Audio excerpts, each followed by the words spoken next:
Time for us to get started. Oh, that was louder than I meant it to be. Sorry. My name's Michael Waddell, and I'm the chair of this afternoon's session. Miguel had pointed out to me last night that he's the very last speaker on the program, and I looked at that and verified it.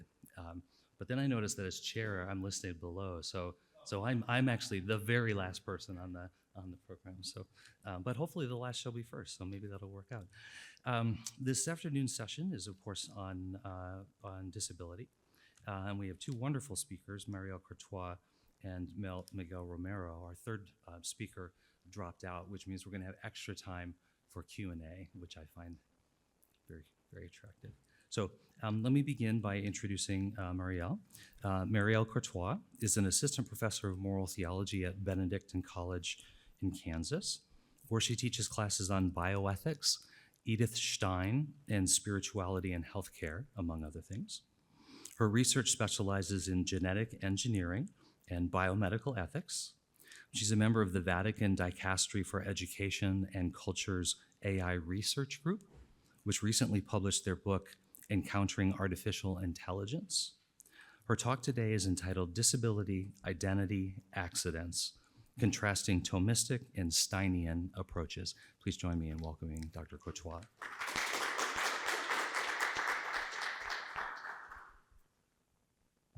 Hello, everybody. Thank you so much for coming to this session, and it's an honor to be with you and present in this session alongside Miguel Romero and also with Miguel Waddell as moderator. Christian tradition promises a resurrection in which the body is reunited with the soul. As we read in Ezekiel, the bones came together, bone joining to bone. As I watched, sinews appeared on them. Flesh grew over them. Skin covered them on top. At the end of time, the body is both resurrected and glorified, allowing the individual to fully partake in the beatific vision. What does the anticipation of the glorified body mean for persons with disabilities? When she was told she would be healed in heaven, a young girl with Down syndrome answered, "But how will you know me then?" A contentious theological debate exists regarding whether and how personal identity relates to disability. Many view disability as playing a mediatory role for how they perceive and relate to God, self, and others. Imagining the removal of disability in heaven may negate the dignity of those with disabilities. How do we imagine the state of the resurrected body? Is it possible to imagine a body so different from what we see in our earthly existence that we no longer imagine our own selves? While some suggest that a Thomistic approach allows for the possibility of a resurrected body healed of disability, but without loss of numerical identity, others argue that removing all traces of disability in the beatific vision betrays diachronic identity and permits an interpretation of disability as solely negative difference. Many Thomistic philosophers understand disability as an accident of the human condition, which would render disability inessential to personal identity. This paper will compare and contrast Thomas's and Stein's treatment of accidents in relation to individual identity and discuss what their divergent insights contribute to disability theology. The paper will proceed in 3 parts. In the next section, I will describe the underlying Thomistic anthropology that presents disability as an accident of the human condition. In the following section, I will then contrast this Thomistic framework to the thought of Edith Stein, which allows for a different account of the relationship of accidents to the individual's essential identity. Finally, in the concluding section, I will present a novel approach to the understanding of disability difference, inspired by the theological and philosophical elaborations to a Thomistic perspective offered by Edith Stein. I will first turn to describing where disability falls within a traditional Thomistic anthropology. In my full paper, I describe 3 common views of the resurrected body and how they map onto 3 distinct perspectives of disability difference. One involves disability as glorified, which would constitute a perspective of disability as offering a positive difference in the state of a person. According to a second perspective, disability is retained in the eschaton, which would correlate to a perspective of disability as mere difference, thus involving neither a positive nor negative difference, but simply consisting of an alternative way of existing. The last, and seemingly most common presumption about the state of the body in the afterlife is what I will focus on for our purposes in this presentation. This perspective is that depicting an understanding of the body as healed of all disabilities, which would interpret disability as negative difference. According to this account of the healed body hypothesis, there is the argument that all disabilities would be healed according to a norm of human functionality. This presumption of a perfected heavenly body has been sustained by a number of classical Thomists who hold that Thomistic hylomorphism can avoid the pitfalls of ableism by affirming the equal dignity of those with disabilities while also affirming that the person's diachronic identity would be preserved without the disability. This hypothesis relies on the Thomistic understanding that God permits evils such as disability rather than intends them.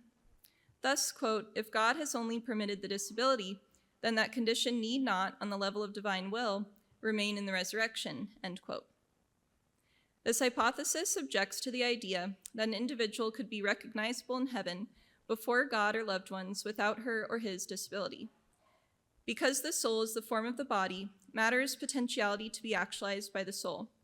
Proper accidents or properties arise from the form or soul, while contingent accidents such as disability do not arise from the form. Thomas carries on the understanding of Augustine that corruption of the body is an effect of the fall. He holds that evil is the absence of good. He provides an example of blindness as the privation of good sight. This differs from stances of those such as Thomas Swinton, who believe God directly wills disabilities. As a privation of a good, a traditional Thomistic perspective holds that God only permits the evil that would consist of disability rather than intends for an individual to attain the disability. The form or soul that God gives to each individual is solely good. Thus, disability is an accident in the sense that it does not cohere with the essential qualities of a form of a being. Thomas held that the diversity of species was due directly to the power of God, and he emphasized this point more so in his considerations of the diversity than his considerations of the diversity among individual members of a species. The purpose of diverse species was to display the greatness of God, and the body's finitude considered at an individual level allows for successive generations. For Thomas, the diversity of species was more important for demonstrating the glory of God than the diversity among individuals. Thomas provides the body with a large role to play in determining human individuation. Some interpreters, such as Fitzpatrick, go so far as to describe this as a, quote, autonomy of the body, end quote. The so-called dimensive quantity makes an impression on the soul by way of the body, but it also provides an accidental form. Thomas argues that the quality or state of matter determines what types of possibilities of existence are accessible to that matter. Though the soul can perfect matter, it can only do so to the extent possible according to the confines of the possibilities for that matter. Hence, quote, the better or more sophisticated the disposition of the individual body, the better or more intelligent the soul that is created in it, end quote. Though it seems the state of a body can impact the type of soul that is paired to it, this does not depreciate the power of God. God creates souls appropriate to the bodies to which he assigns them. Though features of the body may indicate features of its corresponding soul, this occurs according to the plan of God. Oftentimes, when disability is treated according to a Thomistic approach, there is a focus on how a condition, such as a cognitive disability or blindness, constitutes a lack. It is despite this missing factor that the individual can be considered still a human person. Thomistic approaches that interpret disability as an accident of the human condition and understand disability as inessential to human identity. One can remove disability without removing something essential to what it means to be human. This discussion pivots on how one understands the meaning of accident. The phenomenological approach of Stein for anthropology allows us to consider a more complex question about the relationship of disability to the person. Even if disability can be considered an accident relative to the human form, can it really be considered an accident to the individual form, as associated with one particular body? I will now present the divergent treatment of accidents in the work of Stein and describe how they come to bear on an understanding between the relationship of disability and personal identity. I will focus this explanation around describing Stein's novel concept of the Persönlichkeitskern, or personal kernel. She also refers to this concept as the core of the soul and the essential form of the individual being. Though the core may be revealed throughout the course of a person's life, it can only be modified by an act of divine grace. She argues, quote, I believe I am justified in assuming, on the basis of innermost self-consciousness and our understanding of the general form of the being person deriving therefrom, the uniqueness of the innermost center of each human soul, and therewith the entire human person, insofar as the person receives its form from this deepest interiority, end quote. Borden summarizes some key differences between Thomas and Stein as follows. Thomas's focus on actual being and understanding of intelligibilities as the structure or limitation of actual being puts the focus on concrete persons and their actualization in a different way from Stein. Stein understands actual and essential being as the equiprimordial and our development as the unfolding of something that is already. Thomas understands our growth not as an unfolding, but as an actualization. That is, as an increase in actual being, and not merely the movement of actual being along a pre-existing, albeit essentially and not actually, pattern. Stein recognizes that the uniqueness of the soul aligns to the person's divine vocation, a call emanating from God's love and desire for that precise person.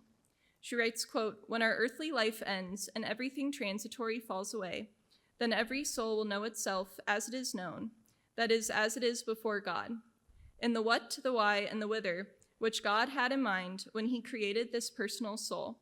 And this is essential in the status which it has attained in the orders of nature and grace by virtue of its free choices," end quote.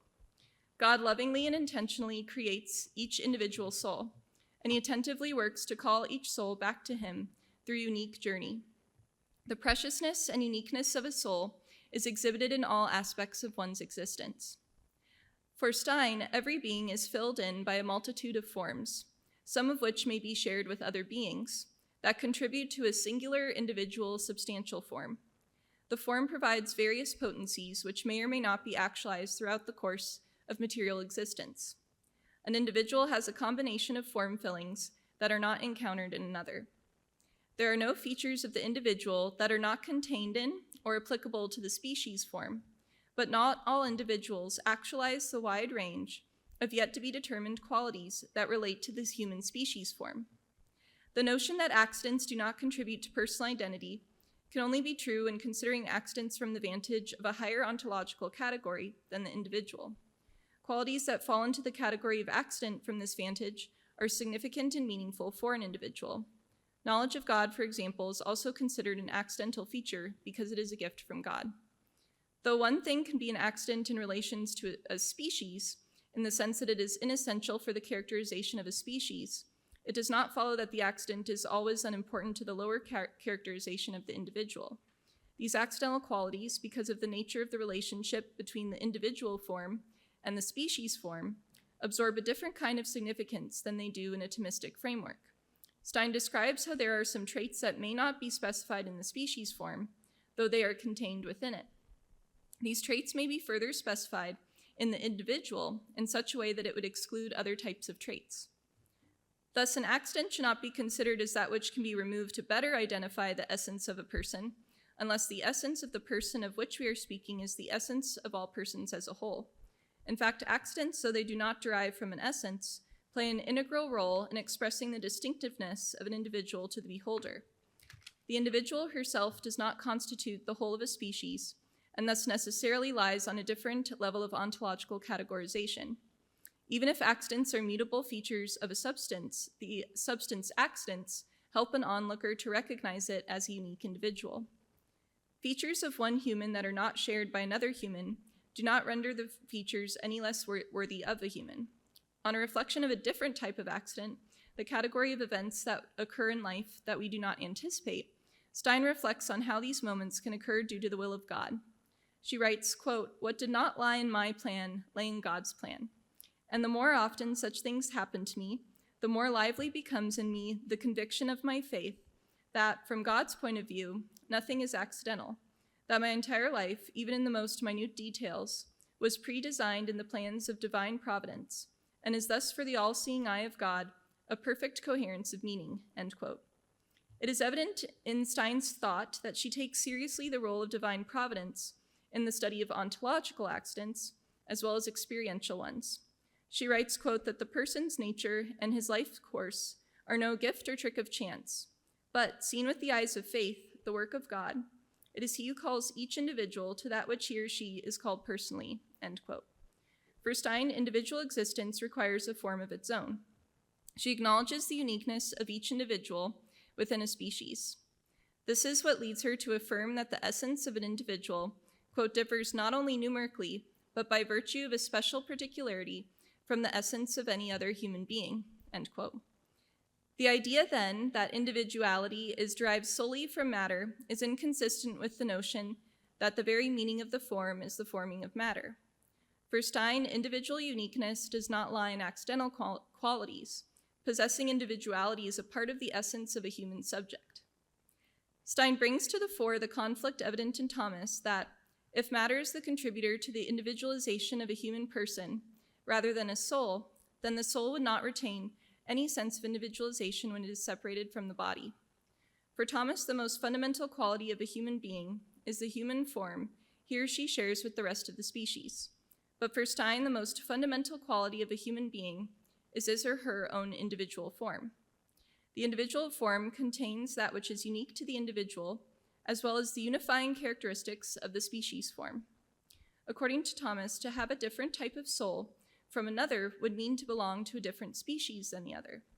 Stein writes, quote, in the Thomistic view, matter is not the means by which individual things are distinguished from each other, the epistemological cause of their individual being, but the ontological cause of individuation. Stein understands herself as intentionally diverging and elaborating from a Thomistic anthropology. Stein's understanding of unfolding, in which potencies are actualized in accord with the patterns possible through the person's individual forms, make possible another layer of appreciation for the experience of life with a disability. Stein's ontology accounts for the fact that though disability may restrict some potencies from actualization, it can actualize other potencies. For example, though the abstracting concept of community cannot exhibit the physical blindness that its individuals possess, it possesses other features actualized from the shared experience of blindness. Stein writes, quote, a nation isn't blind or deaf, nearsighted or keen of hearing, in the same way that it's brave or clever. It would make no sense to describe blindness as a property of the community. On the other hand, it can very well be that this class possesses properties that are necessitated by the blindness of the individuals and that are to be found in no community of sighted people. The inner calm that might give blind people insulation from the bewilderment of the visible world can occur not only as an individual property, but as a property of a community as well, end quote. As Stein explains, the individual human being will not be a perfect expression of the essence of the human being. Disability can actualize potencies that may bear a positive, negative, or neutral impact on the person. Yet the results of disability on personal life are not simply passively received. Free choice and the personal kernel with which one is gifted will impact how one responds, grows from, tolerates, or celebrates life with disability. Stein acknowledges this active role in one's personal being. Quote, the being of animate creatures is self-formation in the sense of a forming of the individual structure from its vital center and not merely an unfolding of the particularity of the species under the influence of forces effectively from the outside, end quote. Though it is possible for disability to bring with it a negative impact on moral character, there are undeniable ways in which it brings the potential for a positive impact on moral character. This positive impact may include fortitude, ingenuity, or self-acceptance, as one may have to define oneself against a culture that negates his or her disability or find ingenious ways to make the world around them livable. This is not to say that it is objectively an advantage in the spiritual life to have a disability. This is only to emphasize the wide span of potencies in a human being, and that these potencies do not only belong in the material dimension of the human person. This further develops the notion that, from the Christian perspective, experiences that may be perceived as disadvantageous from a medical paradigm may have a hidden treasure within them. In conclusion, it appears that in the consideration of Steinian ontology, all three programs of difference, negative, positive, and mere, reveal the truth of disability. To the validation of a negative difference view, a standard norm for medical care can guide charitable responses to suffering. This does not mean that every and all experiences of disability, however, entails suffering or that such suffering can be healed by the medical paradigm alone. Further, a Christian perspective cannot deny hidden graces in suffering and allow the individual to unite with Christ, though this cannot condone causing or allowing suffering. Graces are also found in a life of disability absent from suffering, or in the relief of suffering. A positive view of disability is also affirmed. John Paul II notes that persons with disabilities can be messengers in a unique way, relating to the humanity of Christ. Quote, disabled people are, instead, living icons of the crucified Son. It is said, justifiably so, that disabled people are humanity's privileged witnesses, end quote.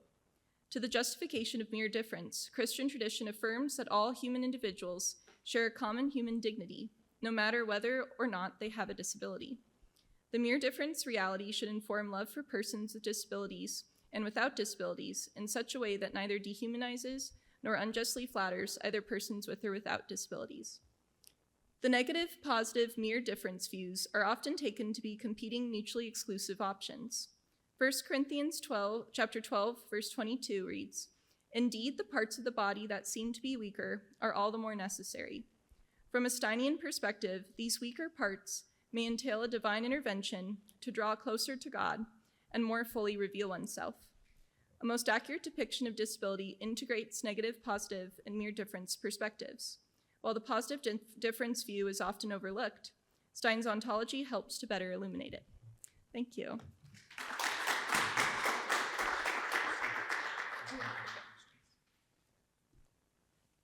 So we have time for individual questions, more time than usual because we're down a person. So I'm actually going to grab the handheld mic and I'll come around to recognize speakers. That way you don't have to get up. So if you give me just a moment, we'll get started.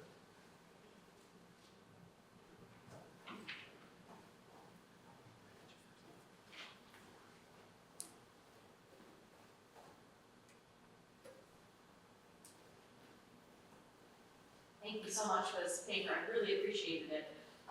First, just a very short comment, but the point that you made at the very end about the importance of integrating positive, mere difference, and negative views of disability, I think is really important and largely overlooked in the literature. So I was really happy to hear that.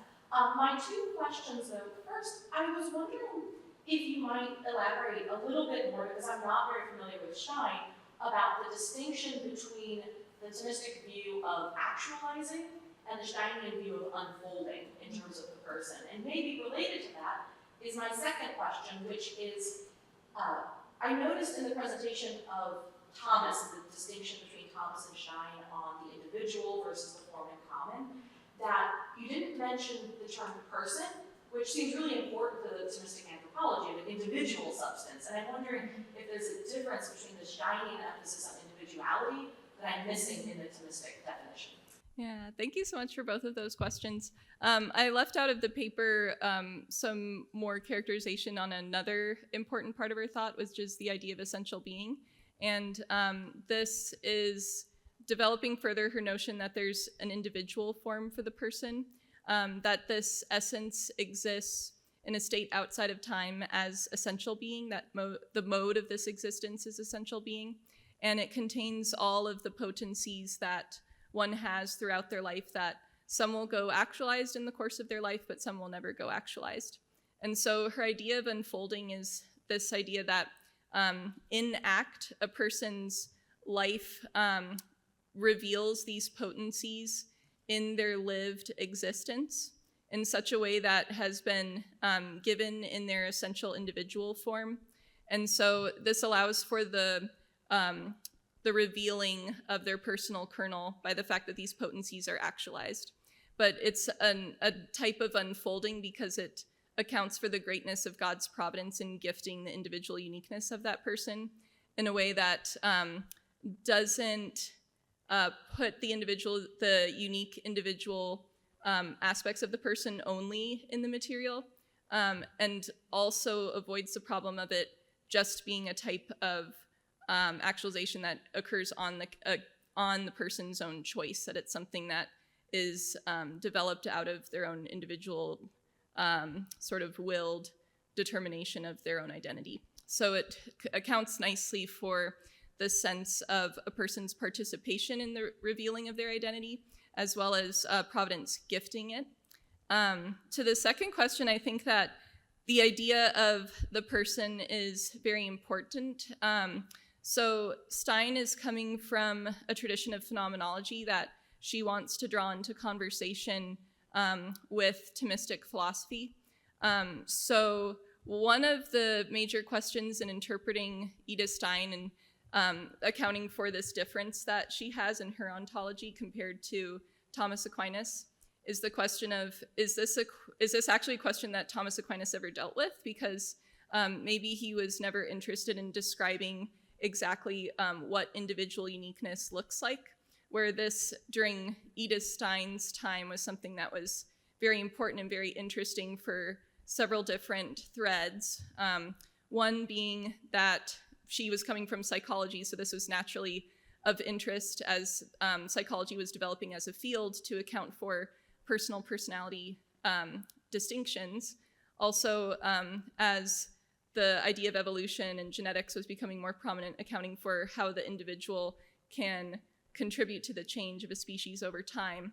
But then also, especially coming from her Jewish background, she wants to account for a proper scriptural reading of the person's uniqueness before God and the idea that they're intentionally created. So I think that there can be seen a consistency in her approach in accounting for the person as understood by Thomas, but also trying to draw it into conversation with looking at what is personal uniqueness in a way that there might be a lot of important seeds in Thomas Aquinas's thought, but is not fully developed, and she tries to develop those more in her thought. So thank you.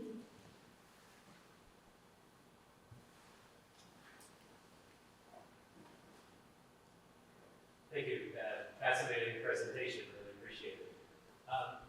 How would this model address cases of individuals who, for different reasons, you could say develop disability? I mean, I saw in the movie theaters there's a new documentary on Christopher Reeves, right? So as a younger man, he plays Superman, and he's known to the world as strong and fit and dynamic, and then suffers this tragic horse riding accident and spends the rest of his life paralyzed. But then he's known that way to the world for his advocacy and for his inspiring, the inspiring way in which he deals with this condition. So, assuming he goes to heaven, who is he? Is he Superman? Is he disabled? Some combination? Please help me understand that. And obviously, there's so many other examples of this. Michael J. Fox, young, dynamic, and then Yes, thank you for that question as well. The two other theories of, or common theories about the person's existence in the eschaton are ones that I didn't describe, but those that include the perpetuation of disability, but then the third being the glorification of disability. And there are some Thomists that try to draw on Thomas to account for the retainment of disability in the sense of following with Augustine that it involves the glorification of wounds that were important in the person's relationship with God. And I think that Edith Stein's ontology is actually very helpful to that because she gives even further theoretical foundation for understanding how it is that those experiences can impact the unfolding of the individual. So this nature of unfolding and revealing the identity of the person, I think, is really helpful for understanding the role that disability can play in the different aspects of a person's life that aren't anticipated and that come up as surprises, but can still be seen as important to the person's relationship with God and impactful to their faith journey. There's some people who suggest, such as Amos Young, that people, when in the glorified body, that people might retain their disabilities, but there's also a different type of perfection socially too that accounts for the way that we encounter disability. So it's no longer just seen as a lack. So there's no misunderstanding of someone that as not beautiful or not having a beautiful body in the eschaton, in part because there's also a personal change in how we perceive disability as well. And I think that that could be helpful in puzzling out perhaps the mystery of the glorified body. There's also some, Thomas Gerkowski suggests that perhaps the person is, in the beatific vision exists as their inessential being, which I think is a very interesting idea because it would contain all of the potencies of that person, including the ones that would be actualized if they were disabled and might not be actualized if they weren't disabled.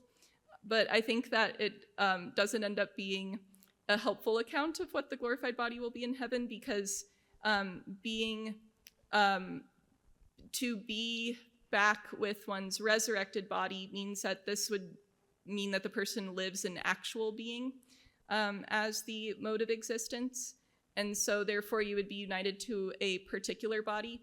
Anita Stein also interprets actual being as a higher form of being than essential being. So it still leaves out the question of how do we imagine the glorified body. But I think, again, pulling from these different theories in a way that I would imagine somehow the disability would be retained as some part of it that is significant to that person's journey, without taking away anything from their ability to participate fully in the beatific vision. But some thoughts about my opinion on that.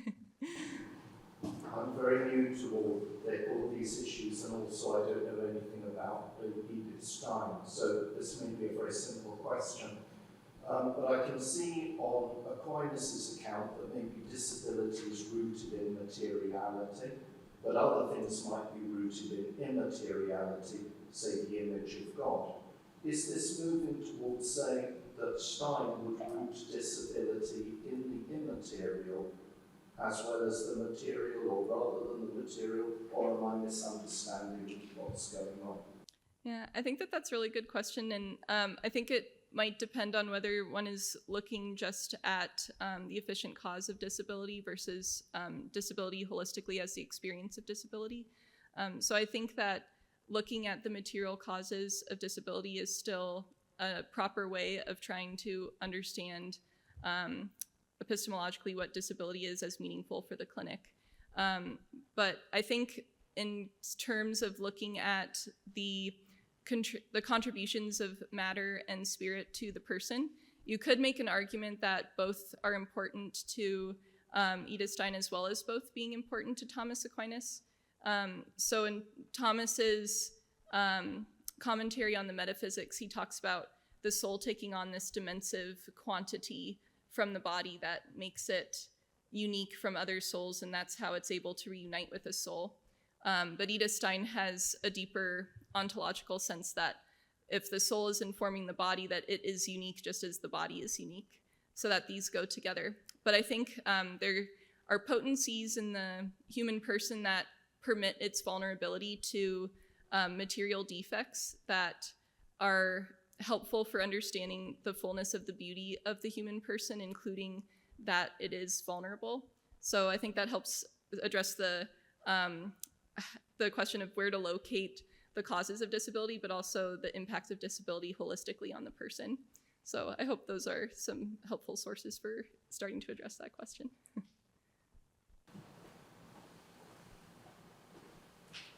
Thank you for your paper. It's very informative and interesting. I guess my biggest question is, how are you defining disability? I wear glasses. That's an imperfection on form.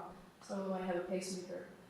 Your knees give out. And if you're just looking at the visible form, there's also internal changes within where you really don't know that's there. And it's Clifton Strengths assessment person. It's like you talk about your non-pattern strengths and pattern strengths and everything in between. That also is a differentiation from the form. You can also say that's a specific type of DNA in addition to the body's DNA. So how are we defining disability? I kind of lean with Edith Stein on this one. Thank you. For my purposes, this paper is part of a larger project on genetic engineering ethics. So I do come from looking at it as what's helpful for the context of healthcare. So there are different scholars who offer different definitions of disability, including social definitions and such. The one that I use for the purposes of my project is a medical definition of disability as something that departs from homeostasis for the person. So for my project, that's the definition that I utilize for these purposes. Good, thank you for clarifying that, and this is just kind of like out from left field, monkey wrench, I'm going to toss in. So many people in our society are needlessly disabled because of our healthcare system. Mm-hmm. And where does that fit in? Yeah, no, that's a really good question. And a very good question that deserves a whole paper to address that as well. One of the important emphases, I think, in addressing a lot of the problems of healthcare is a return to focus on the person. And I think even though that seems like a small suggestion, and a lot of people will point to a lot larger structural problems that are also very important, and economic problems. I think that a return to identifying a response to the suffering of the individual and what this means for personal relationship can really help in building out the problems with healthcare, including the wider structural problems too. Because if we look at a model of medicine now and contrast it to the model of the hospital that we had in the monastic tradition that was exhibiting it had a room that was referred to as the hospitalium that would open its doors to everybody in need. This is a very different radical view of charity than what we oftentimes see in the in medicine today. So thank you.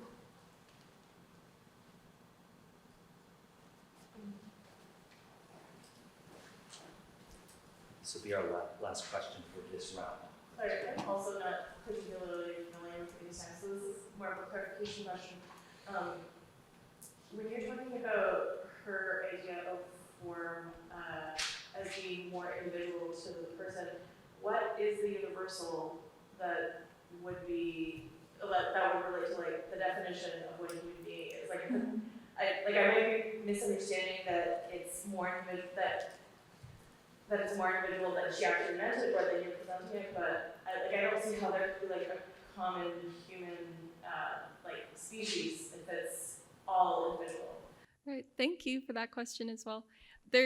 Edith Stein's understanding is that there's a layering of forms in a person, and so that the higher form that would include the human species is then further specified by other forms, including a form for man and a form for woman, and then also individual forms for that person that participate in the higher forms, and in the potencies that are possible in the individual form can be included in the higher human species form, but that are more particularized to the individual form.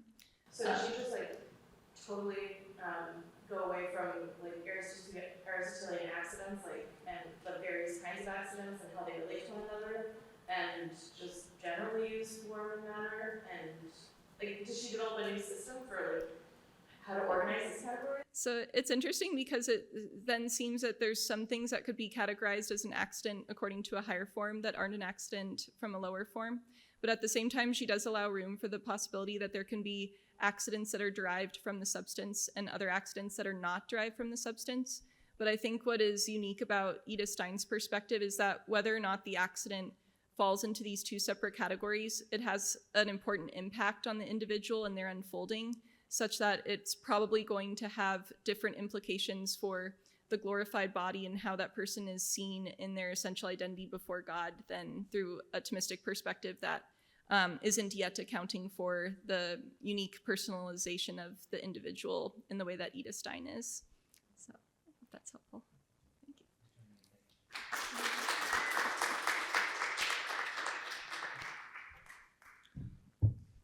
Now, Miguel was delinquent in sending me his bio, and so I told him I could improvise, but he has to take what he gets.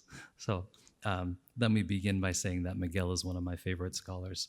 And for those of us who are Thomists who work on disability, I'm reminded of a phrase, princeps Thomisticorum. Miguel has been the person who has led the way in the Thomistic study of disability and theology, so I'm grateful to have him here. He's completed his PhD under Stanley Hauerwas at Duke University, and then a postdoc here at Notre Dame.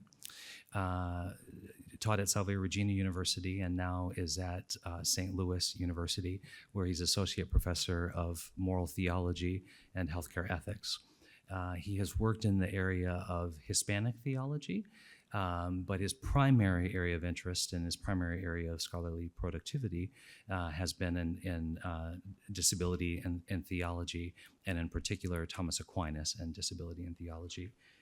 His talk today has a title which I didn't memorize, so it's Aquinas on Disability, a survey and review of recent and not so recent interpretive engagements. Please join me in welcoming Dr. Romero.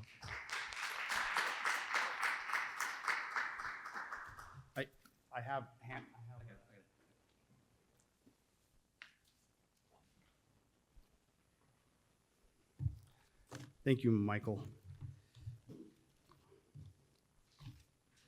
I did send my bio late via email about 15 minutes ago.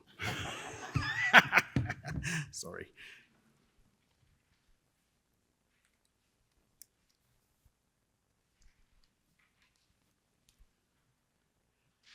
So I'm especially grateful for those who came to our session on the last session on the last day at the most far-flung room. So thank you for making it all the way out here. I'm going to be talking about three things this afternoon. The title of my talk is Aquinas on Disability. The bigger paper that this is a part of traces out some key moments in the history of interpretations of St. Thomas. For the sake of time, I'm just going to focus on St. Thomas, what St. Thomas says about disability. I thought that would be appropriate for the conference. So I'll be talking about three things this afternoon, very briefly on the concept of disability, then a problem that affects contemporary interpreters of Aquinas, both those who engage the topic of disability and those who intentionally avoid the topic. And then I'm going to outline some principles relevant to a ressourcement of Aquinas' way of thinking about the phenomena, experiences, moral concerns, and speculative questions typically organized under the heading disability. So you all know this, this should be familiar. When I say disability, when you hear other folks say disability, something comes to mind. The term has semantic content. Now, for the next 20 minutes, I invite you to entertain with me the possibility that there may be a difference between your way of thinking about disability, or the notion of disability that brought you to the room, and Aquinas' way of thinking about the relevant phenomena, experiences, moral concerns, and speculative questions. Now, on the concept disability, since its introduction to the Anglophone world in the mid-20th century, disability has been a contested concept in philosophical, theoretical, social, and legal discourse. The relevant Western historical background, although complex, is well documented. There's competing accounts. You can get at it through Charles Taylor, through McIntyre, you can get at it through Foucault, but there are points of consistency, at least, between them. But it would include at least these bullet points. In the 16th century, late 15th, early 16th century, the ascendancy of narrowly rationalistic conceptions of human nature in the late medieval period and early modern period. In the 17th and 18th century, the Christian response to the secular moralities of Enlightenment thinkers. In the 18th and 19th century, the near universal standardization of certain biological and aesthetic norms associated with the advent of Western biomedicine. And in the 19th century, the emergence of a quasi-philosophical outlook that conflated the corporeal aspect of human nature with what biomedicine and Western culture regarded as medically typical, biologically ideal, and physiologically preferred, which, as most of you I'm sure know, that's what sparked the Western eugenics movement in the late 19th and early 20th century. So now moving directly to the contemporary notion of disability, what is common among the various theoretical and practical invocations is a philosophically naturalistic, immanent framing of the notion. The different uses are usually referred to as the disability models, and typically each model maps an aspect of consideration, a nice clean distinction, a pragmatic aim or goal, which is specified by a practical problem, whatever the animating circumstance or occasion is. And the common models you all are familiar with: the medical model, the social model, the rights model, the cultural model, the socio-political model, the religio-moral model. It's you typically post hoc definition stipulations of how this concept is being used in a given discourse. Now, there's nothing inherently wrong or theologically problematic with these framings.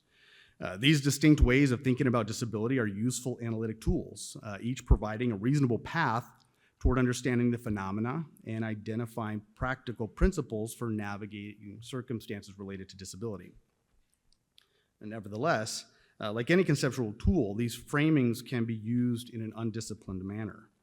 For example, when the terms of a given disability model are amplified and assumed to provide a comprehensive theoretical grasp of a given circumstance. Now, disregard for the limitations of any conceptual frame, in this circumstance or others, whether by intent or by omission, can lead to incomplete, misleading, or confused characterizations of the reality that one has in view. So now, the problem. With respect to contemporary attempts to interpret Aquinas on disability, and I'm putting scare quotes there, the preeminent problem, as I see it, is an unwarranted confidence in the univocity of the term disability, or whatever polite euphemism one is in the habit of using. This applies both to interpreters of Aquinas who deliberately engage the topic of disability, and those interpreters of Aquinas who intentionally avoid the topic of disability. For those who avoid the topic, the standard contemporary presumption is that disability is a novel, special interest, principally pastoral, and somewhat esoteric theological concern, absolutely open to exploration for those who are inclined, but in no way integral to the work of fundamental, systematic, or moral theology.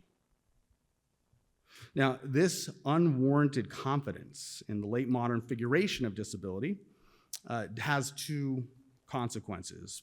First, I would say it facilitates in various ways and to various degrees uncritical appropriations of teleological or immanent framings of the phenomena typically classified under the heading disability, which I would say, I contend, engenders in some quarters of contemporary Thomism a tendency to engage in rhetorically sub-Christian acts of theological speculation when questions of bodily vulnerability, impairment, illness, and atypical bodily difference arise. We have a problem, I think, as Thomists in how we think and navigate this concept itself, and the concept itself is part of what's tripping us up, I think. So 3, Aquinas on disability, and this is the longer section. Now, whatever it can mean to provide a Thomistic account of disability, it absolutely begins with the singularly explosive fact that is the very heart and soul of Christianity. The incarnation of God, our Lord, the divine word become flesh in Jesus Christ.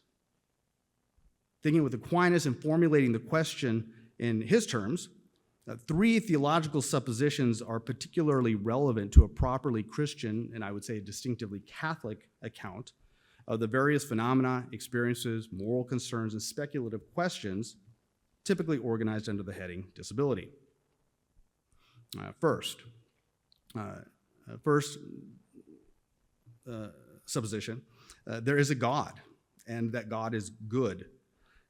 That God is the first cause and final end of all things, from which follows ontological certainties concerning the fundamental goodness of every creature and our utter ongoing dependence on the merciful love of the Creator. Now, one key entailment of this cosmology, this realist metaphysics of creation, is Aquinas' understanding that short of death, no defect of a corporeal good that is naturally due to the human being, amal impone, no defect of that corporeal good can erase the good that is the subject of that evil, dignity as image, nor definitively frustrate the inalienable aptitude of the human being to be moved by grace toward its proper perfection, the likeness of beatitude. The second supposition, formed in the image of God, the human being is a composite creature, an immortal, rational soul of an intellectual nature, existing in and through a corruptible body, as the spiritual principle, the form of that body. Now, according to Aquinas, if the human being is indeed an incarnate intellectual creature and image bearer, then any subsequent Christian theological discussion of human nature, human happiness, or the significance of bodily impairment, illness, or injury must presume that specifying fact as a first formal principle. A third Thomistic supposition, created for everlasting friendship with God and neighbor, every human being is implicated in the unfolding drama of the history of grace, which has Christ as its center, the mercy of creation, the gift of original justice, the wounds of original sin, the incarnation, the call to be healed and restored through Christ's redemptive work, and the hoped for consummation of beatitude and resurrection. So, considered in the light of that theological horizon, the differentia stipulated by various contemporary uses of the concept disability are problematically narrow, and the utility of the concept for Christian theological discourse is limited. Given that difficulty, if the goal is to understand Aquinas and to think with Aquinas, a reasonable course is to isolate those concepts in his thought that roughly map onto the semantic field of conditions that occasion the spectrum of contemporary figurations of the concept disability. And for that, we have examples of this in medievalist Irena Metzler, David Ayres, and then Richard Cross here at Notre Dame. So toward that end, Aquinas uses a variety of terms to describe post-lapsarian bodily conditions that impact our general well-being or constrain the actualization of our bodily faculties. Now, a number of those terms are used as general categories. Now, among them, two notions stand out: corporales infirmitates and corporales defectus. And I've given you a footnote there on some of the other categories that are used. The two most prominent categories are corporeal bodily infirmities and bodily defect. But bodily infirmities is the most consistent. Now, the two notions are significant for four reasons: bodily infirmity and bodily defect. So first, across the entirety of Aquinas' writings, infirmity and defect are by far the most common general categories used in relation to conditions that impair, limit, or constrain the actualization of bodily faculties in the state of corruption. Second, virtually synonymous with respect to their object and functioning as catch-all categories for the same general class of bodily conditions, the semantic range of the two notions is wider than the other general categories Aquinas uses, and those are the ones provided in the footnote there. A third feature of these two categories, infirmity and defect, Aquinas uses both notions as technical terms fairly consistently, and each is squarely situated within a larger conceptual grammar. And the point in which they differ is the aspect of consideration that tends to be assumed under each heading, infirmity and defect, which I'll discuss in a moment. The fourth feature of these two categories, and most important, is that in question 14 of the Tertia Pars, Aquinas uses the two notions together and in parallel amid his discussion of the body assumed by Christ in the Incarnation. In doing so, St. Thomas roots his coordinated use of the two notions in the very heart of Christian revelation, and thereby gives them the widest possible theological frame, the definitive point of reference, the incarnation of God in Jesus Christ. So I provided some excerpts on the handout of some key parts from question 14. In Article 1, Aquinas writes, it was fitting for the body assumed by the Son of God to be subject to human infirmities and defects, and especially for three reasons: to satisfy for the sin of the human race, in order to cause belief in the incarnation, and in order to show us an example of patience. In that same article, Aquinas considers the objection that the infirmities or defects of body would have impeded the end of the incarnation. And in response, rejecting that objection, he writes that the infirmity assumed by Christ did not impede, but greatly furthered the end of the incarnation.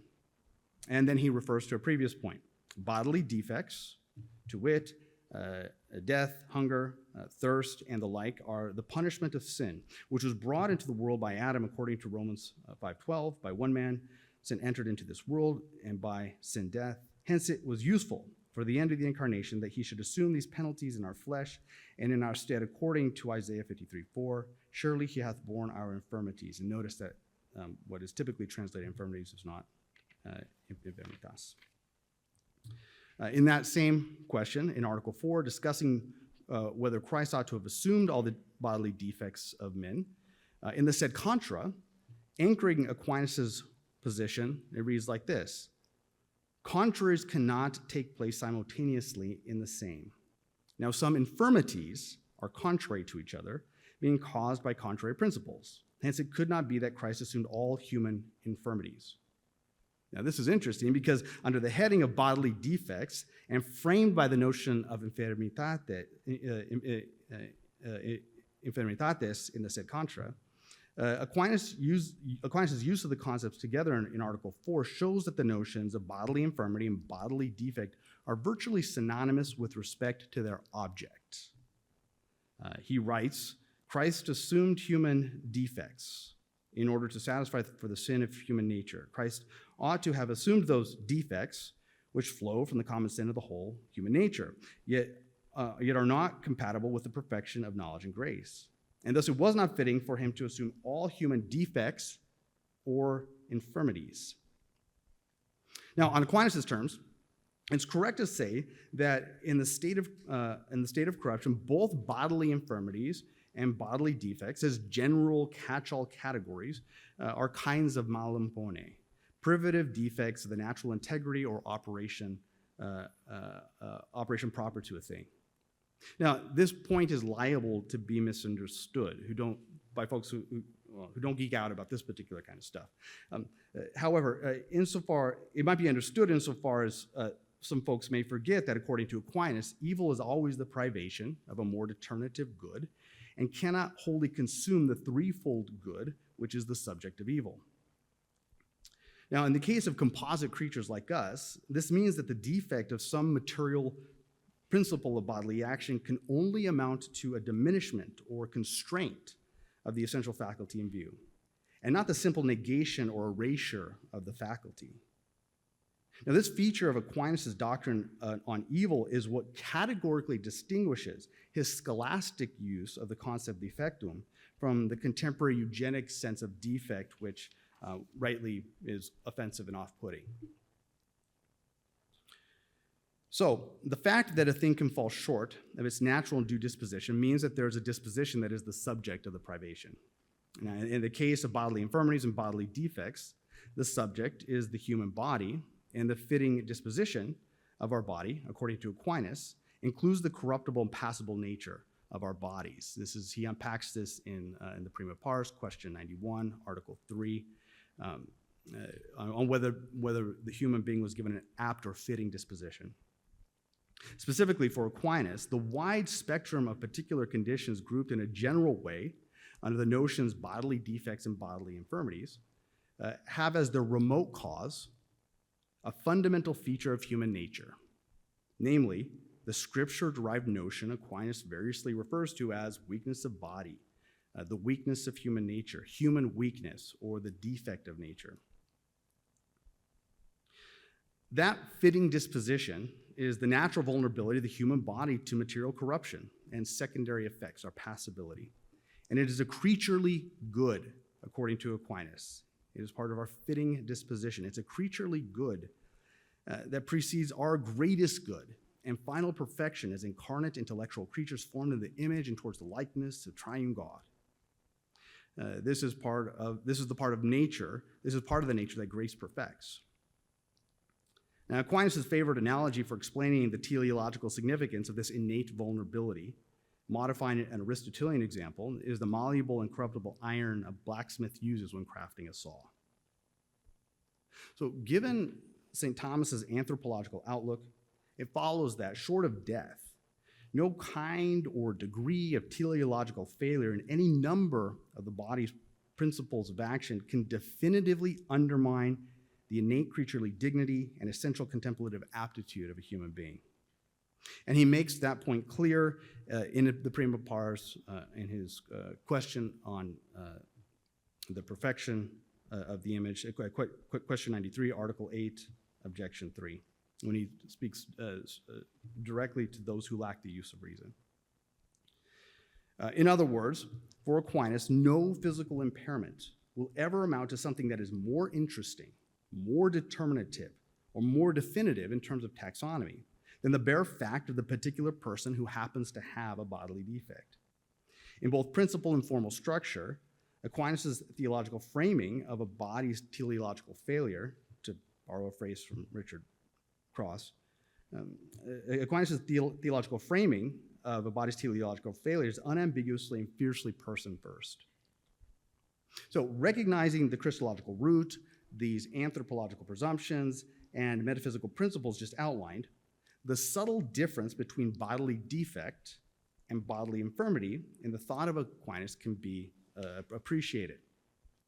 Where the two notions differ, as mentioned above, is in the aspect of consideration that tends to be assumed with the use of each term.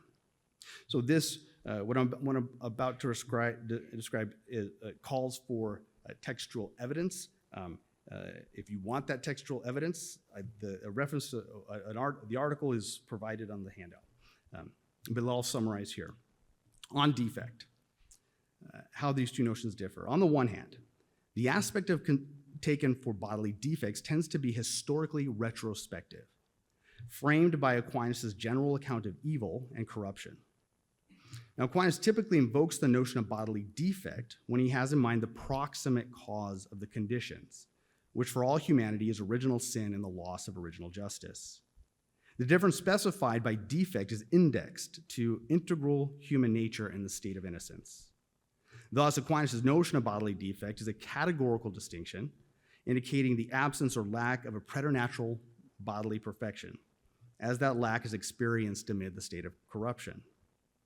So, on Aquinas' terms, the difference between bodily defect and bodily perfection is normed by what we can reasonably speculate about integral human nature in the primordial state of innocence, wherein humanity, A, enjoyed the preservative intimacy of the rational soul subject to God and the consequent subjugation of the body to the intentions of the rational soul, and B, when humanity had access to the medicinal and fortifying effects of the tree of life.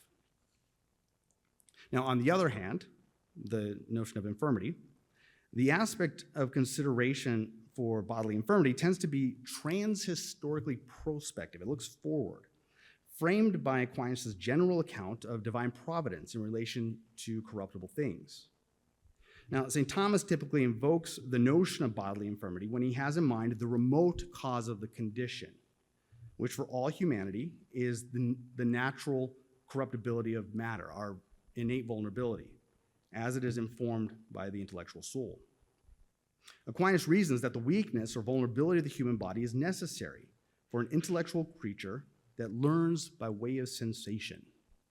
That passive potency of the body's matter to dissolution was held in check by the gift of original justice. Now, a little bit of noodling is worthy here. I'll just say it straight. When the effect of knowledge acquired by way of sensation is considered, through Aquinas' frame of proportionate causality and his principle of finality with respect to efficient causes, the teleological horizon of the remote cause of infirmity is set in relief. This is how it makes sense on Aquinas' terms. The reason our bodies are vulnerable is to provide what is best, friendship with God and neighbor, given the kinds of beings that we are, and to prevent what is worst, enmity with God and neighbor, given the kinds of beings that we are. Thus, the difference stipulated by bodily infirmity is indexed to the end purposed by the Creator for the mortal rational animal, exemplified in the resurrection glory of Christ's scarred body. This is 2 Corinthians chapter 12. God's strength, Christ's strength is perfected in weakness. So conceived or understood in that way, Aquinas' notion of bodily infirmity is a relative state cast along a continuum of bodily weakness and strengths proper to our species, extending from death, which is the absolute privation of bodily strength, to the bodily resurrection of the blessed in glory, the fullness of bodily strength. Now, for Aquinas, the difference between a weak body and a strong body is determined by the end in view, whether that end is natural or supernatural. And the relative weakness or strength designates the extent to which the individual body is hindered in the execution of an act as determined and willed by the rational soul. So here is the big takeaway. The common object and the differences in aspect between bodily defect and bodily infirmity, as I've mapped, I think these are key to bringing Aquinas' way of thinking into conversation with contemporary notions of disability. I'm going to say this again because this is my big idea. And I think this is a good read of Aquinas. I may be wrong, but I think this is right. the common object and the differences in aspect between bodily defect and bodily infirmity, I think they're key to bringing Aquinas' way of thinking on his own terms into conversation with contemporary notions of disability. So whether considered under the heading of defect or infirmity, according to Aquinas, the body of every human being in the state of corruption experiences the malum pone, that is the concomitant consequence of original sin. Aquinas believed, nevertheless, that our experience amid this state of corruption is not the end of the story. I've just spent a whole lot, now 20 minutes, something like that. Oh, okay. Describing the story midway through, but it's not the end of the story. For speculation on the end of the story, St. Thomas directs our attention to the glorified, open, and palpable wounds of our Lord, who eternally bears the marks of his passion. And I'll just say, I'll read something I wasn't going to read, I'll just do it. There's a connection between what Aquinas has to say about the vulnerability and diversity of our bodies in the primordial state of innocence, bodily infirmities and defects in the state of corruption, the glorified wounds of Christ, and the glorified wounds of the martyrs which were mentioned. That connection can help us think about disability in relation to beatitude and deification. The end of the story is provided in Scripture. On Aquinas' terms, it seems reasonable to speculate that the resurrection bodies of the blessed will retain, in a manner proper to each individual, certain individuating features related to the defects of body that are a consequence of the loss of original justice. Specifically, in the resurrection life, the blessed will retain those physiological distinctions, which were the underlying natural dispositions that for some were reduced to corporeal defect in the state of corruption. Moreover, thinking with Aquinas, bodily infirmities and defects do not necessarily disappear without remainder at the end of one's life. There's solid exegetical grounding for this on Aquinas' terms. Thinking with Aquinas, bodily infirmities and defects do not disappear without remainder at the end of one's life. The wounds of our fragile flesh will be healed, but their essential personal significance will be retained and perfected. Specifically, just to the extent that the moral virtue and contemplative holiness of a person's soul was affected, with an A, was affected by particular bodily infirmities and defects, perfected and glorified vestiges of those wounds will be manifest in the resurrection body. In the resurrection life, the natural distinctiveness and the distinguishing merit of the beatified soul will shine in and through the body with unadulterated splendor. This is beautiful, what Aquinas provides for us. So I need to start all over. In the resurrection life, the natural distinctiveness and the distinguishing merit of the beatified soul will shine in and through the body with unadulterated splendor, as those who see God face to face are conformed in everlasting glory to the surpassing beauty of the one who eternally bears the marks of his passion. Thank you.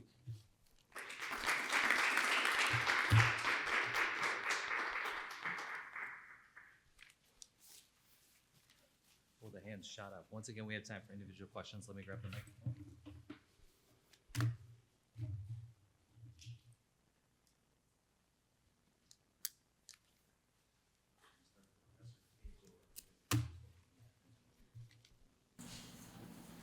Thank you very much for your talk. I really appreciated it. My question has to do with the use of Aquinas when he talks about bodily defects, to think about how that relates to contemporary understandings of disability. So my worry is that the examples that Aquinas gives there are death, hunger, thirst, and the like. So what do death, hunger, thirst, and the like, what do they all have in common? But it seems that they all have in common is that they're universal to all human beings everywhere. In other words, there's never been a human being that, the argument or anything, just use that. But we didn't die, we didn't experience hunger, thirst, and the like, getting sleepy, feeling weak, etc. Those all would be universal. But it seems like the whole idea of disability is it has to be something that isn't universal. In other words, if every human being were born blind, we wouldn't consider blindness a disability because this is just the way it is to be human. Just like we don't consider a disability that we can't high jump over, 40 feet or something, right? It's not a disability for us. So the very contemporary notion of disability seems to evolve. Something that what Aquinas is talking about is very different. So I guess I'm just wondering about, it seems like my worry is that there's kind of a leap from what is common and universal to make sense of something that is, by definition, not common and not universal. Right. So the first thing I would highlight is, yes, you're correct. There's not, it doesn't fit with how we tend to use that word disability today. That's one of the main impediments. That's one of the main impediments, is that we use that word, that category, in a way that it's naturalistic, it's constrained, it's reductively materialistic. That's what that concept means, and it tends to be abstracted. I mean, pick your disability model, just as rough frameworks. There's a tendency to even abstract them from stories. So there's that. So yes, on that point, yes, you're correct. Now, on that particular passage you're highlighting, among the things that it seems to me by my reading, defect and infirmity, weakness and defect, they are synonymous in Aquinas. And the main difference is the aspect of consideration, this larger, in that particular context, what is he talking about when he describes hunger, thirst? When he describes those things as defects, we can read together. Let's look at it together. What he's talking about there is that difference between our bodies now in the state of corruption and the primordial state of innocence. The text is plain. So that's the aspect of consideration. So my main point in doing this is that he's using two categories, one that recognizes impairment, illness, and injury, disability, that we recognize that something has been lost, with reference index to the primordial state of innocence, but that he would also acknowledge that there's more going on. That even if you take that point of reference, there's still this bigger story about how our vulnerability, the fittingness of our vulnerability, how it is part of a larger story of what is unfolding in the history of redemption. And so, yeah, so to summarize, yes, you're right. Our contemporary ways of thinking, it doesn't map well. But see, this is a problem that Thomists have to figure out. As I say, how do you translate Aquinas, he's using, it's just the metaphysical realism of Aquinas. The metaphysics itself doesn't translate into 98.9% of a contemporary disability discourse, just straight out. Not even just secular discourse, but even in our conversation with our Protestant brothers and sisters. So right straight out of the gate, there's already that barrier to translating and communicating. But then there's the other challenge that we, as contemporary readers of St. Thomas, we're carrying all this baggage of how we understand that concept itself. Part of what I would recommend, I'm not even sure do we go back to his old categories? Well, defect, that's so freighted, we can't even use that word anymore. Well, it seemed that way. All right. Anyways, I'll stop right there. Yeah. That I'd be interested to know if people in the study maybe you have, but you could look at Aquinas' scripture commentaries, because obviously Jesus, in many instances, deals with people that today we would say have a disability, right? They can't see, they can't talk, they can't walk, there are tons of stories. So off the top of my head, I don't remember if he gives a vocabulary and a grammar that might help us today, but it's possible if we So what I found, it might be helpful. yes, what I found is that in his commentaries on Scripture, infirmity is by far, that's the dominant term, the dominant category. That was what first sparked my intuition that this is, that infirmity itself is more determinative category than defect for Aquinas. Defect gives approximate account of the remote cause, the larger picture is infirmity. He gets that straight from Scripture. So that's what the Scripture commentaries give us. Thank you. Yeah. Thank you. Perhaps I could continue asking about some of the terminology, because I'm very much interested in how we could translate Thomistic metaphysics into the contemporary terms. So a question that I've had is, in the discussion of defect and infirmity, it seems as if we might group both of those together as vulnerability. I'm wondering if there's a qualitative difference in this account between vulnerability or perhaps impairment that we were talking about today and limitation. And what's motivating my question is it seems as if the emphasis on prelapsarian integral human nature, including limitation, doesn't necessarily have a direct line to the notions that we're concerned with today about disability, especially in the notion of justice today.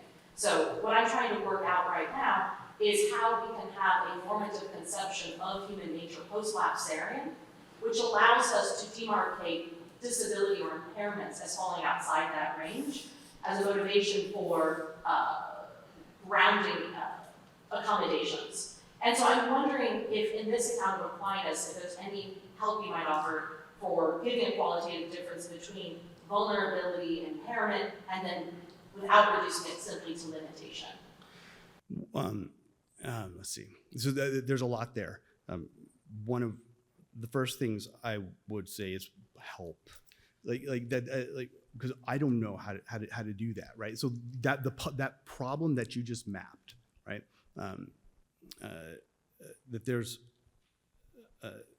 the intuition. Maybe we can pack it under vulnerability, and maybe limits as a concept. Maybe there's a reference to Deborah Creamer's limits model, which I think is great to a certain extent, as a kind of a half-baked form of privation theory of evil. But so I'm with you on that. Let's maybe we can find a way to update in a way that'll preserve what Aquinas, the insights we have, these subtle distinctions, these nuances that reflect our imminent experience of the fact that our bodies break, but then also recognize that immediate experience is part of a larger story. The vocabulary, the conceptual grammar in Aquinas is there. It's there to unpack. It's right there on the surface. You can check my references and you can tell me I'm wrong. This is what I think is the case. That how we make that work for contemporary discourse, as a Christian, someone who's doing their best to follow Jesus, the gospel makes us weird. We are clumsy, broken, wounded people. We are people of life and of joy, and we do live at odds with the powers, principalities, and dominions of this present darkness. And among the powers, principalities, and dominions of this present darkness are reductive, thin, incomplete, half-baked, inaccurate ways of talking about the fact that our bodies break. We have something to offer in the good news. This is, and I think this is what the Lord offers us. And I think this is what St. Thomas puts his finger on. There's more going on. But I hunger with you, and this is why I say help. How this is still relevant to ordinary questions of justice, ordinary questions of participation and inclusion, ordinary questions of how do I make sense of my frailties and vulnerabilities and bodily weakness and all the shames and worries and concerns that each of us have in relation to our own body, the spirituality that would be attached to that, the hope that would be attached to that, the courage that we'd be called upon to live amid that, but then also the very real mourning that we could have too. That whole picture, you can't condense that into one unified category and concept, because we're telling a story. That's what we receive. We receive a story, and this part of the story just can't be summarized in one term. What do you think? I would go to you. You're better at this stuff than me. I've read what you wrote. What do you think? Okay. You're going to solve it all on sabbatical. Well, I think you've actually answered my question already, so I'll come to another one. You seem to end your reflections right at the end, which were a bit too quick for me to get, but I think you seem to be saying that there are differences that would remain in heaven that have to do with our individuality that just comes with being human, and that I might still have black hair and maybe more of it in heaven. Someone else would have blonde hair or red hair, and we might all be different heights, and that would all be retained.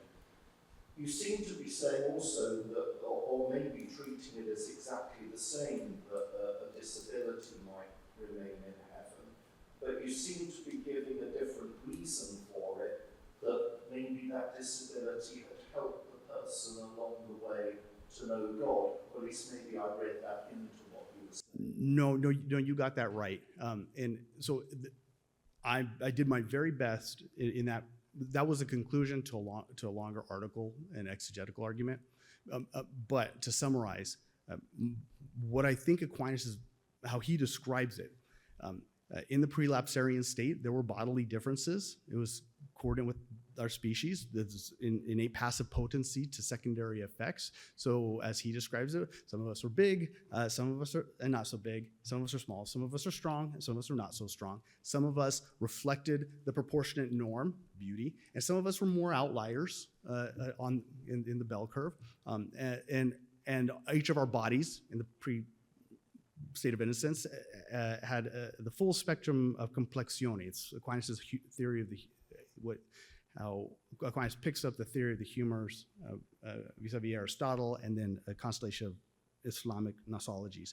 But in any case, in the state of innocence, we were motley, we were weird, we were big and small. But think about those differences, like this motley portrait of humanity in the primordial state of innocence. One example, left-handedness, right? That we considered that a disability 100 years ago, but left-handedness, that's an ordinary bodily difference. Okay, so part of what Aquinas says, and it's a very particular place, he has two places where he indicates and gestures towards that there's something about the integral human nature in the case of the individual that belongs to our bodies, that is set in a state of disorder in the post-lapsarian state. So there's an underlying distinctiveness that gets all mucked up. You could imagine a disposition of body that would have a place in the state of innocence, but after the fall, that place of that particular distinctiveness just doesn't work or fit anymore. So for example, ADD, we'll pick that one, right? ADD, we think that's a disability now, we even call it a disability.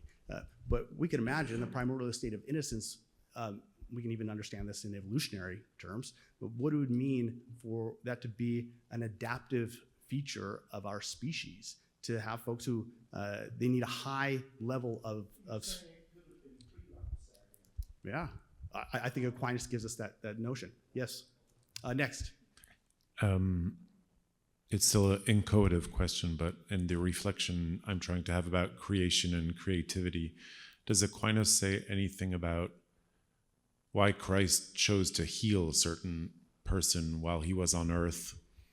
And you talked about the advantage for the disabled person, perhaps, of meeting God through that disability. How about the opportunity for human creativity in medicine and other things, or an act of charity or a miracle? Or so I'm coming at this from the perspective of apologetics and fundamental theology. On the one hand, the scandal of suffering and evil. On the other hand, what might bring about charity and miracles. Does Aquinas have anything on this, and do you have anything on this? So he's helped me understand. He's helped me make sense of what, for me, to be honest, was something scandalous about Scripture that Jesus healed. For me, when I first was starting to enter into this conversation like 25 years ago, the first attempts to read and think about this, it was framed as this is a judgment. It's almost ableist, right? Like, what's wrong with Jesus? Why won't he let these people be who they are, live and be different? Why not embrace them and welcome them as they are? Why change them to make them something they're not? Right? That's to caricature the idea. Aquinas' way of thinking about this and the way he interprets Scripture, and in particular his work on his commentary on John 9 and his account of the glory that's revealed through the healing of the blind man. Hans Reinders has a riff on this. Aquinas' line is different from Hans's. Hans ends up being more of a kind of a sociological sort of wagging finger at ableist society. Aquinas' depiction of this is that this person's body, the particularities of their body, their vulnerability, and and his particular condition is part of a bigger story that's unique to his particular person. Yeah. But here's what you'll notice about these moments of healing. Yeah, they were healed. Those people still died. When Jesus fed the 5,000, it's not as if they were fed, it was one and done. No, they had to eat again. When Jesus feeds the 5,000, it's not a condemnation of working for your daily bread. When Jesus heals someone who's ill, it doesn't mean that they're going to live forever. When Jesus teaches us the way and the path and the truth, that doesn't mean it's not a condemnation of study and contemplation. This is just another occasion where he relieves a momentary limitation that's unique to this particular person. That's part of that person's story. And that's beautiful. But it doesn't reduce it to this thin caricature of a rebuke or rejection of disability identity. In fact, it's a profound affirmation of that person who's still going to die. Yeah. We have some time to ask questions of our speakers together as a panel. So I want to direct the conversation in that direction. If anyone has questions for the two speakers together, I would be happy to hand you the microphone. Is that okay? Yeah. Hi, thank you. This is particularly for our first speaker, but I'd be interested in comments from you as well, Miguel. I'm thinking about the fact that God can make truly create goodness out of the nothingness of evil. And I think it's really important to retain that tension that allows us to maintain gratitude for the goods that otherwise would not have obtained, including character development, things that have truly shaped us deeply, not just a missing foot or something like that, but our entire personalities have been shaped by something that's happened. Without arguing that deprivations of a good are actually the opposite, it seems to me like that risks blurring the lines conceptually between good and evil. We have so much trouble nowadays in other realms. Up is not up and down is not down. But then also practically seems to risk undermining the impulse to cripple mercy, cripple works of mercy in many ways. We're particularly thinking about your comment about what departs from homeostasis. So thinking about like the man born blind, the hemorrhaging woman, the lame man at the pool of Bethesda. Those are cases where they were dealing with this for many years, right? And so we could say, well, it's been long enough, that's just who they are. And so we should feel less of a call to try to heal. And I don't ascribe to the idea that we should heal at all costs, medically, but it seemed like it'd be an inversion of Christ's message to say we should leave people like that. And I don't know, I guess just the practical risks of the homeostasis idea were concerning me. Thanks. Just put it close to your mouth and it'll be on, yeah. In my larger work that this is a part of, I use Edith Stein's notion of the core of the person, or the essential form, to help show why it's permissible to allow for the healing of certain conditions. But I make further specifications about what conditions it's appropriate to utilize genetic medicine for versus other types of medicine. So I am not using this as a way to say that no healing should be possible, or that healing isn't a mode in which it's been seen traditionally by the Catholic Church as one of the important ways that the Church furthers the work of charity and access Christ in healing both soul and body.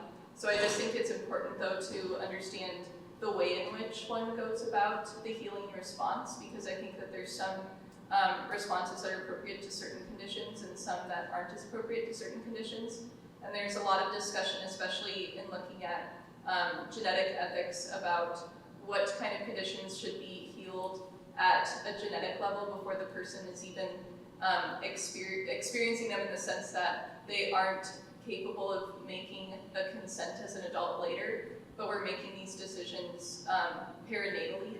So in essence, I'm talking about questions with respect to germline engineering, of whether it's permissible to change a genetic condition in a developing embryo to help to heal them from a condition, So that would involve making a decision, a family making a decision on the part of a child that wouldn't be making it themselves. So there needs to be some type of objective framework from which to work with.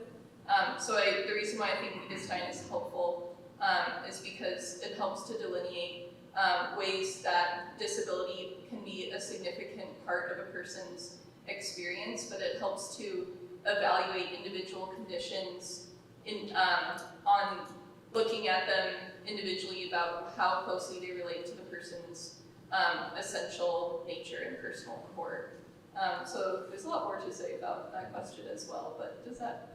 I wonder if Aquinas I wonder if it would be interesting to look at Aquinas on how the child is a spiritual part of the parent up to a certain age. And of course, he's talking about this with reference to baptism or Jewish parental authority and things like that. But I would think it could obtain for decisions they make over the physical body as well. Our time has come to an end. You can, of course, stay around and continue the conversation/debate. On behalf of the organizers, I want to thank you all for joining us for this Aquinas at 800 conference. It's been wonderful to have you all here. I have to say it's been good for my soul to be with all of you these last few days. So please join me in thanking our last speakers on the program.